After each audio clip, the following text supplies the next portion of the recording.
Welcome to Perspectives El Paso. I'm Professor Leon Blevins, Professor of Government at El Paso Community College.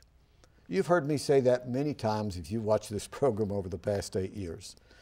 This is August the 26th of 2015. Well, why do I tell you that? So that when this program is replayed, people will know when it was done and not think, well, this is right now.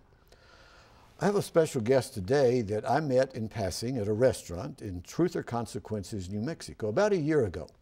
My wife and I were headed for Taos or Santa Fe, one or the other. And this fellow at the restaurant asked my wife, "Is that Leon Blevins? Is that your husband?" And she said, "Yes, that's my husband, Leon Blevins." He said, "Well, I watch him on television." Oh, he was talking about this show, Perspectives El Paso. So we had a chance to shake hands and meet there, and he and his wife were headed toward Albuquerque. And this is Joe Gomez. I said, "Joe, I have seen you. I've seen you on TV news. I've seen you at a few events. And I know you from relationships at UTEP and UTEP athletics." He said, "That's right." Come to find out, he wanted to be on my show. I said, "Let's do it when we have the chance." Here we are today. And I found out he's UTEP's #1 basketball fan. Now, he likes all UTEP sports. Let's not get it wrong. But especially he fell in love with UTEP basketball because of something happened there. And I was teaching there in 1966 when the UTEP Miners won the National Basketball Championship. Coach Don Haskins putting in 5 African Americans as starters in that game and won that championship. Joe, welcome to the show. Thank you very much, Professor. Thank you very much. I'm glad we finally got to do this. I don't often get to meet a #1 fan of an organization. Well, thank you. Okay. Thank you. Now, tell us a little bit about you. The audience would probably like to know a little about who you are, what's your background, finding your way to El Paso, Texas. Well, my father was in the military, and we came to El Paso when the Air Defense Artillery at Fort Bliss started. He was a pretty smart guy, technology-wise, and so he came to El Paso to go to the missile schools. Okay. And so from here, we were here a couple of years. Then we moved to Germany. We were there 3 years, came back to El Paso, graduated from Burgess High School in 1965. And I always wanted to go to Notre Dame. And with 5 children, we didn't have enough, there wasn't enough money to do that. Mm-hmm. So I enrolled at Texas Western College, and expecting disappointments. It was fantastic. I mean, we had a great football team. I went to the first football game, went to the basketball games, and I'd always played sports, so I played intramural sports. But that's basically my background. I majored in history at UTEP with a minor in physical education. I had a very good influence by a guy named John Gooden, mm-hmm. who was my track coach at Burgess, and he was a history teacher. Mm-hmm. Many years later, I actually substituted in one of his classes at Austin High School. Oh, good. So, well, my bachelor's was at Wayland Baptist College, now Wayland Baptist University. Got married, ended up in El Paso. My wife had gone to Esleda High School, so we had some connections here. And we both ended up here in El Paso. 1965 to 67, I took graduate classes in political science, and I taught as a teaching assistant, team teaching with Dr. Melvin Strauss, a well-known teacher. And so I got a master's degree that was, I think, the second person to get one that said University of Texas at El Paso, because they changed the name from Texas Western College. I was teaching here in 1966 when that team won that national championship. Memorable time, right? Well, absolutely. I was a freshman, the fall of '65. I had many of the football players, basketball players, where we had classes together. Mm-hmm. And I got in the habit of trying to help them with school because, they leave school for a couple of weeks on the road. Right. And so I got to know them pretty well. I especially got to know Bobby Joe Hill and Harry Flournoy. I got to know them very, very well. And so I followed them through the basketball season. I mean, I would go to every game, and it wasn't really pandemonium yet until it was a memorable December, because that day we had the Sun Bowl football game, and Billy Stevens was the quarterback. We beat TCU 13-12. TCU had no black players whatsoever. At that time, the Southwestern Conference had no black players in any sport. Now we're talking football. We're talking football. Yeah, I had Billy Stevens and Chuck Hughes in my classes. Okay. Well, that afternoon in December was very memorable because we win the football game. And I remember as a student, I was 18 years old, I'd walk out of the Sun Bowl Stadium, walk over to Memorial Gym, and it was the Sun Carnival basketball tournament. And we were playing Iowa, who was ranked 4th in the polls. And that was a memorable game. After we won that game against Iowa that day, we really started to get some recognition nationally, and everybody, then it became really hard to get tickets, so you had to get there early. Right. But that game was the pivotal game for that 1966 team. Now, what did you bring me? Well, this is one of a kind. I do not believe there's many of them. A friend of mine from Baltimore sent that to me. That's dated Friday, March 18th. It's the Washington Daily News. And this ran on the front page of the Daily News the day before the championship game. And it shows all 4 teams with all 4 coaches, and presumably the Texas Western, yes, starting 5 African Americans, but those are the players that Don Haskins had listed. Nobody knew that he had an ace up his sleeve to start Willie Worsley in place of Neville Shedd, because Kentucky was a fast-paced team, and so Coach Haskins wanted to have 3 guards on the floor to protect against that speed, give up size, but protect against that speed. They were a fast break team. So Willie Worsley's picture is not here, but the next day Coach Haskins pulled one out of the hat and started Willie Worsley. He was a great strategist. He was, what would they say? He was sly as a fox. Now, I've lived for years next to the Cager family, Willie Cager and Barbara and his family, and they've told us some interesting stories over the years. I had Willie on this show a couple of years ago, and so you remember him quite well. Now, what else did you bring us here? You brought another something. Well, this one is nothing, doesn't have any much to do with the 1966 team, but there's not many of these either. This is the 1972 Olympic basketball team. Of course, we remember the 1972 Olympics because of the attack on the Israel dormitory. Okay. Coach Haskins was one of the assistant coaches, and the head coach was Coach Haskins' college coach, Hank Iba. And the memorable thing about this, aside from the fact that Jim Forbes, who went to Bel Air High School, was on that team. Jim Forbes was on the floor. They replayed the last 3 seconds 3 times because the Russian coach was protesting. Doug Collins was at the line. He made 2 free throws. We were up by 1. And as they're going back down the court, the Russians are going back down the court, the guy's pounding the desk saying, I called timeout, I called timeout. That point should have never counted. Anyway, short, the point was played 3 times. And eventually, the Russians were the winners, and that was the first time that we had ever lost a finals in basketball in the Olympics. So there's very few of these because that's Coach Haskins right there. I'm going to show one other thing you brought, and then I'm going to show something that I brought. The city.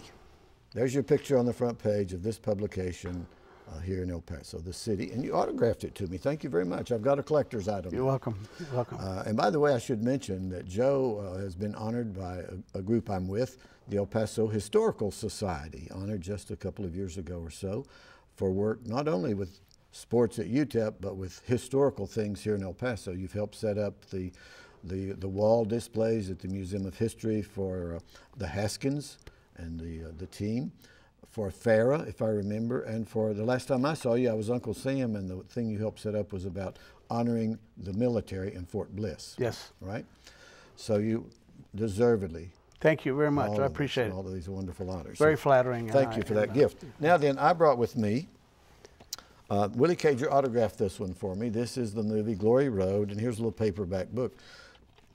As I understand, I think that you helped with this. Didn't you help with the movie and Glory Road? Well, in fact, there's a section in the back. It's called Legend of the Bear, on the back. These are what they call the bonus features, and it says Legacy of the Bear, and I'm in there. I got interviewed by the folks. When the Disney people came, they had really no idea about the costumes and uniforms or anything else. So they wanted me to loan them some pieces to take back to Los Angeles. Ooh, that makes you nervous, doesn't it? Which I wouldn't do. But I let them take very good photographs of a Letterman's jacket, a jersey, and then I went on to find for them the fabric company that had made the uniforms back then. They were still in existence up in Minnesota, a company called Fabnet.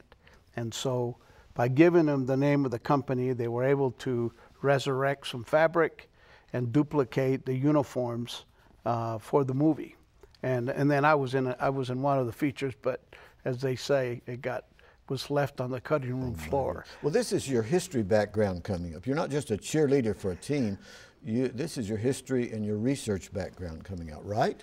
Yes, it is, and I think it's important as a legacy for people that it wasn't just winning a game or many of those things. I think that it's like I have many pictures at my house, but they're just pictures. They're just photographs.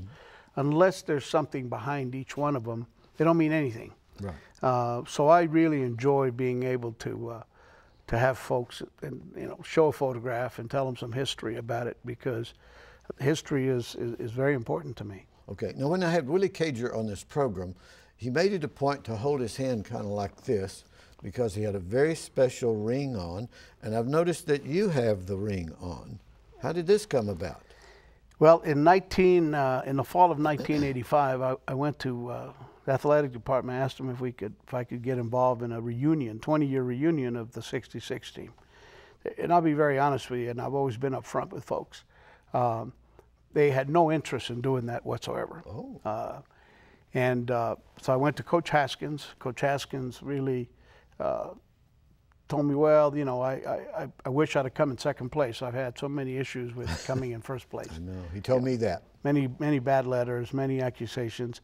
And so I said, well, the athletic department said the same thing. And he said, well, what did they say? And I told him, and he said, I want you to do it. So thanks to John and Henry Silverman, I was able to secure rings for every player. Silverman, a jeweler, right? Yes, yeah. John and Henry Silverman. You don't have to hold that up forever, but... Yeah. That's great. So I was able to secure rings for the team. It wasn't fashionable in 1966 to receive rings, but it became fashionable. Right. The team received a standard NCAA watch that everybody gets, whether you won first place or last place. So I was able to secure the rings and give them to them, and that just started the ball rolling. Because of the negativity that I received, I decided that I would kind of take a look at all the players and where they were from. So I called New York newspapers, I called Los Angeles newspapers, I called Indiana newspapers, Houston, and before you know it, the reunion that we had that March of 1986 brought in a lot of national publicity, including Sports Illustrated, who didn't write an article, but so that kind of got the ball rolling for the 25th and so on and so forth. I lived on the Far East Side back then when I was going back and forth. We didn't live over there close to Sarco because of the smokestack and everything. The freeway downtown was still under construction. So I usually would take a lunch and eat in the faculty lounge. I'm glad that happened because Don Haskins would occasionally come in with his brown bag and we would sit and talk, and he was going to there and everywhere. And then he comes back from the championship and he expressed what you heard, that sometimes he wished he hadn't won it because of all these nasty letters he got. He never read any out loud to some of us there in the lounge, but he would tell us some of the things that were coming in, and he was so hurt by that. We have come a long way since, and we still have a ways to go in race relations in this country, but we have come a long way, right? We've come a long way, and I think, Professor Blevins, the one thing we forget sometimes is that this small school with maybe 7,000 kids at the time and this basketball team played a huge role in civil rights because of the fact that other coaches saw in the South, saw what happened. They started opening up the doors for black athletes in the South, black students, non-athletes. You already had out in San Francisco basketball teams that won the national championship with black athletes. You had them in the Midwest. But the South, this was a huge, huge event, especially since the game was played 12 miles from the United States Capitol. And you had just gone through the Equal Rights Amendment, you had just gone through the Voting Rights Amendment, and this team, it was monumental what they did, and people outside of the city of El Paso, people really understand it, appreciate it, especially the black athletes. And I will tell you who appreciates it also is Pat Riley, because since he played, you know, for the Lakers, and he's become a head coach, and he's become an owner, and so on, and general manager, he understood what black players brought to the court, and he understood the talent, and it was not about color. It was about great basketball players. Oh, yeah. That's what Don wanted, was good basketball players. Exactly, exactly. Let me ask you about your crystal moments. I've recently written my autobiography, and I call it Crystal Moments, where I know exactly where I was when certain events happened. Tell me, before our time runs out, we only have 28 minutes, okay, about some of your crystal moments with UTEP. Well, and again, I'll be very honest. Crystal moment was the fall of 1965. I was a very good student. I was a good athlete, and I found it incredible that I left the compounds at Fort Bliss and went to Texas Western and realized that early or mid-60s, I couldn't get in a fraternity. Being in a fraternity and being Hispanic, it was not possible. Oh my! There was only one fraternity that I was able to pledge, and that was TKE. And the reason that chapter was there was because Don Henderson, who would later become mayor of the city, he revived that particular chapter because he ran into the same issue with one of his best friends from Alamogordo, wanted to get in a fraternity, and he couldn't. So that's a crystal moment. The other crystal moment, of course, is the national championship, which I got to watch with a lot of my fraternity brothers.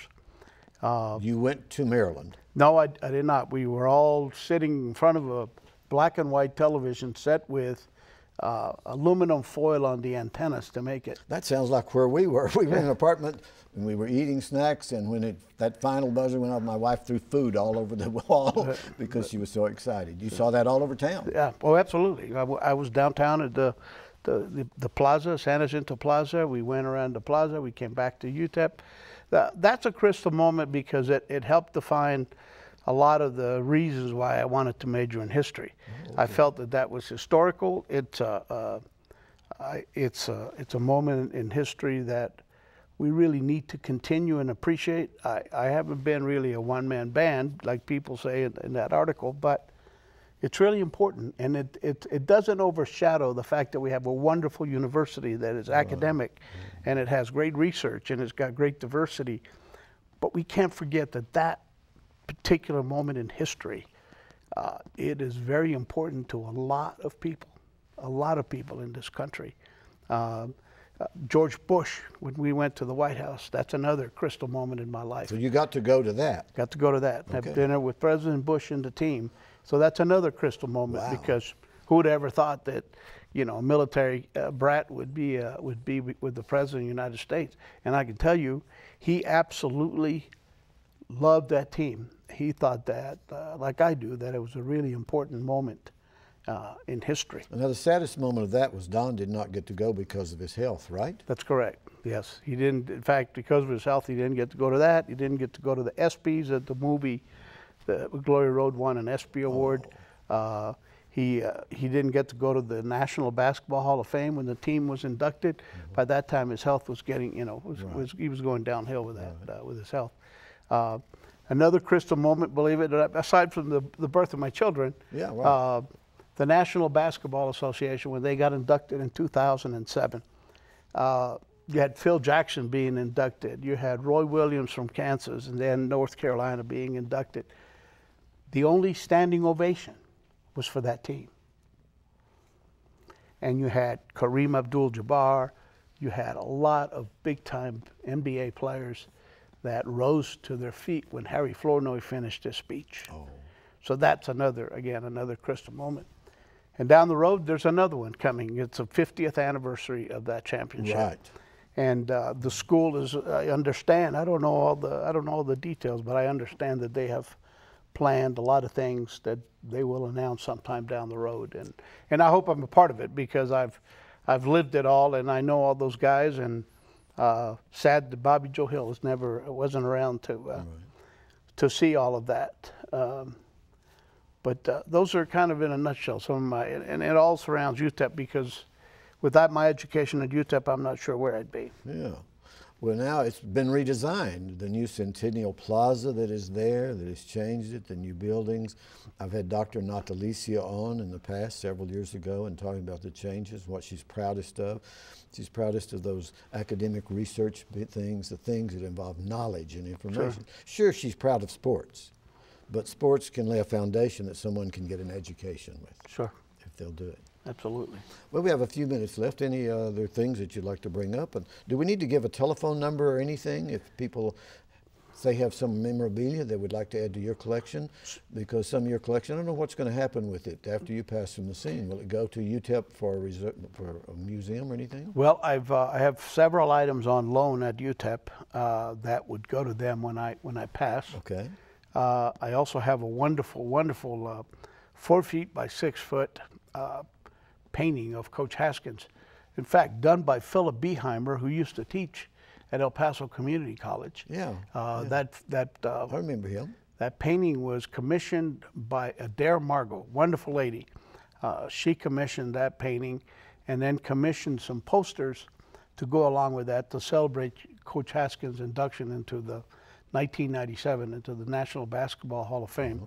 So that painting is mine, and it hangs on the south entrance to the Don Haskins Center. So those things I've already kind of set aside to go to them if they have an interest. Yeah, right. If they don't have an interest, I have had some conversations that the Bullock Museum in Austin would like to have some. I've also had some conversations that the Black History Museum in Washington, D.C. Would like to have some photographs. But again, the photographs without the history there's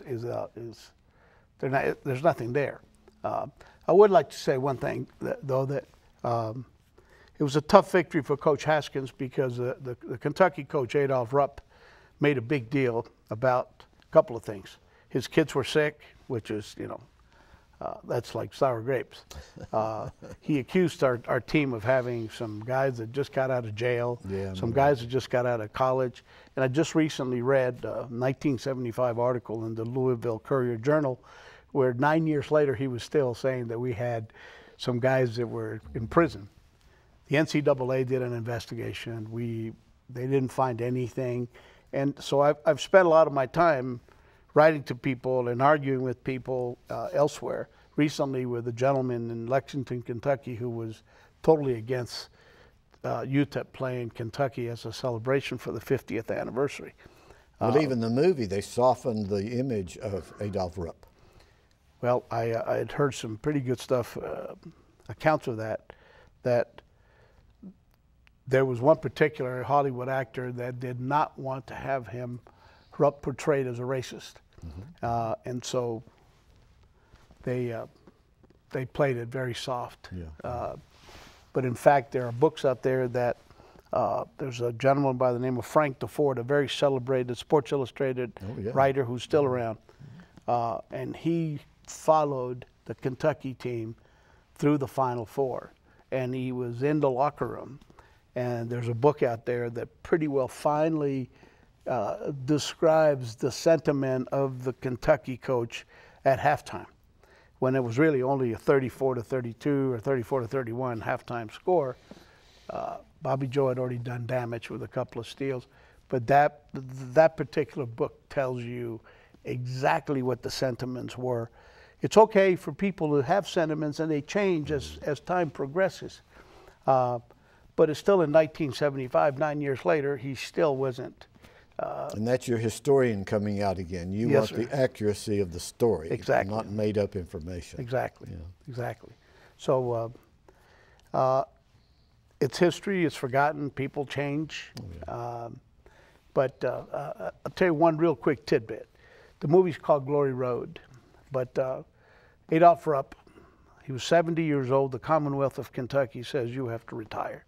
So he retired, and they had a roast for him. And a lot of his players, you know, his favorite team, of course, was the 1966 team, you know, called Rupp's Runs. So when it was finally time for him to speak,